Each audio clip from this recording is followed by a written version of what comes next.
السلام علیکم ورحمۃ اللہ۔ ایک اور سبق آموز واقعہ۔ ایک آدمی کسائی تھا۔ وہ صبح سویرے اپنے دکان پر جاتا اور جانور ذبح کرتا تھا اور دن میں لا کر اپنی دکان میں گوشت بیچا کرتا تھا۔ وہ جب جانور کو ذبح کرتا تو اس کے کپڑوں پر خون لگ جاتا۔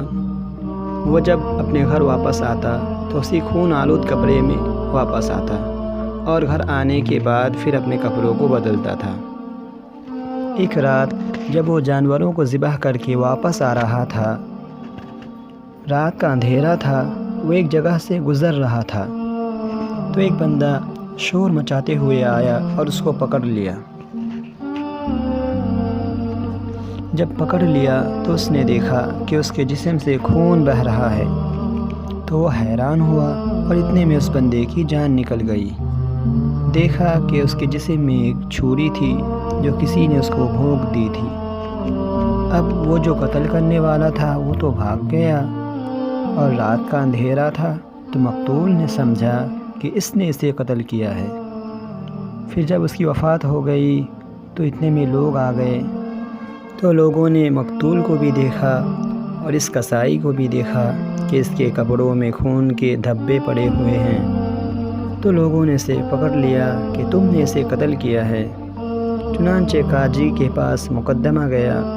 قاضی نے مقتول کو دیکھا، گواہ دیکھے تو اس نے اس پر قصاص کا حکم لگا دیا کہ جان کے بدلے جان، اس بندے کو پھانسی دی جائے گی، اس کا سر قلم کیا جائے گا۔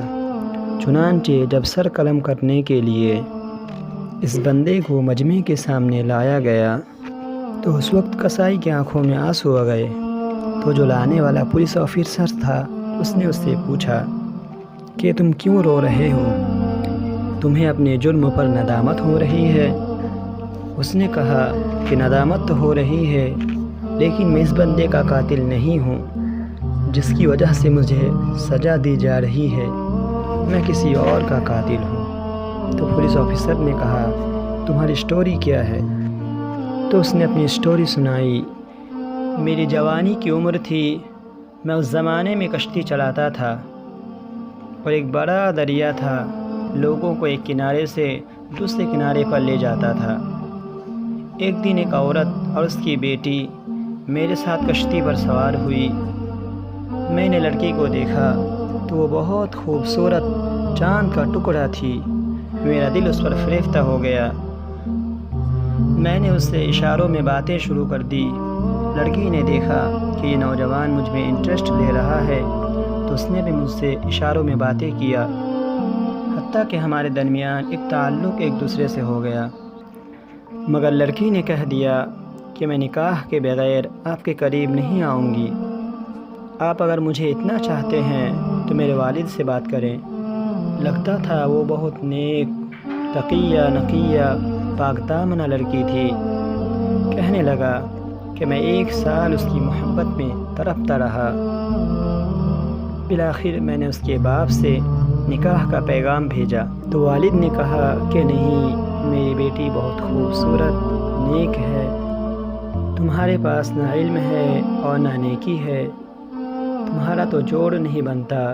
اس نے میرے رشتے کو ریجیکٹ کر دیا۔ میں بہت مایوس ہوا اور خیر اپنی زندگی گزارتا رہا۔ 2 سال اسی طرح میرے گزر گئے۔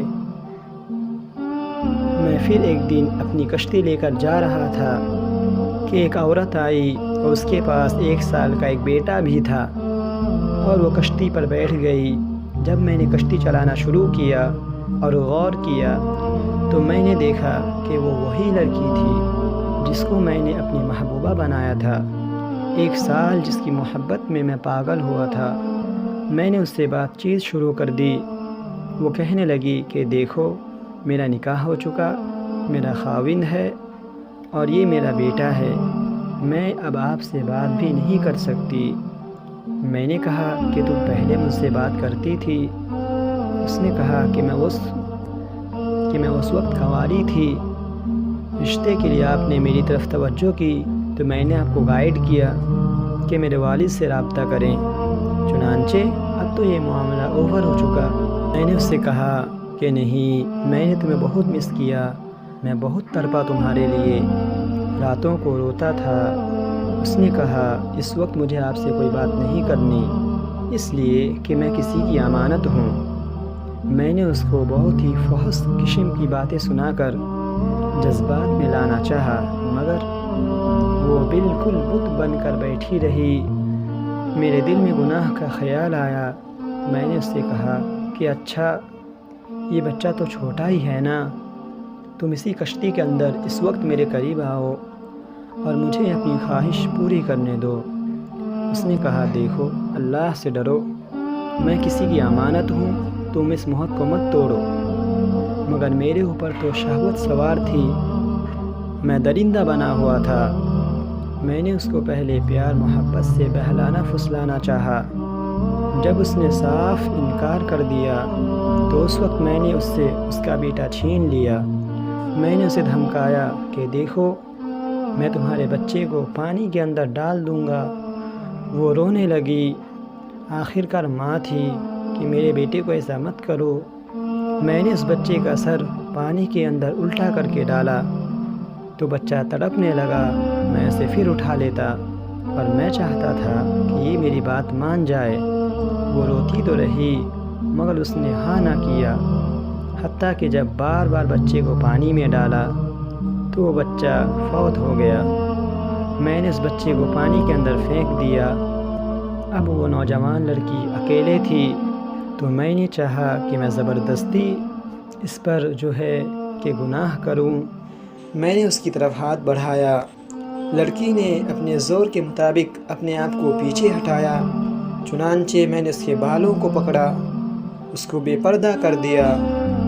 میں نے اس سے کہا کہ میں تمہیں بھی اسی طرح پانی کے اندر ڈبو دوں گا، تم میری بات مانو۔ اس نے کہا تم جو مرضی کرو، میں اللہ کا حکم نہیں توڑ سکتی۔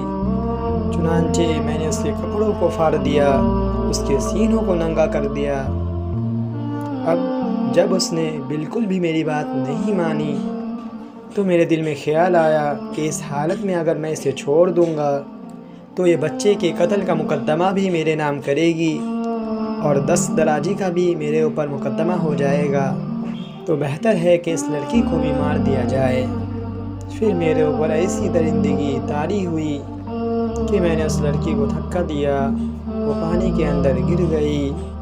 میں نے 20 سال پہلے اس ماں اور بیٹے کو قتل کیا تھا، پھر ڈر کے مارے میں نے یہ کام ہی چھوڑ دیا کہ کسی کو شک نہ پڑے، اور میں نے قصائی کا پیشہ اختیار کر لیا۔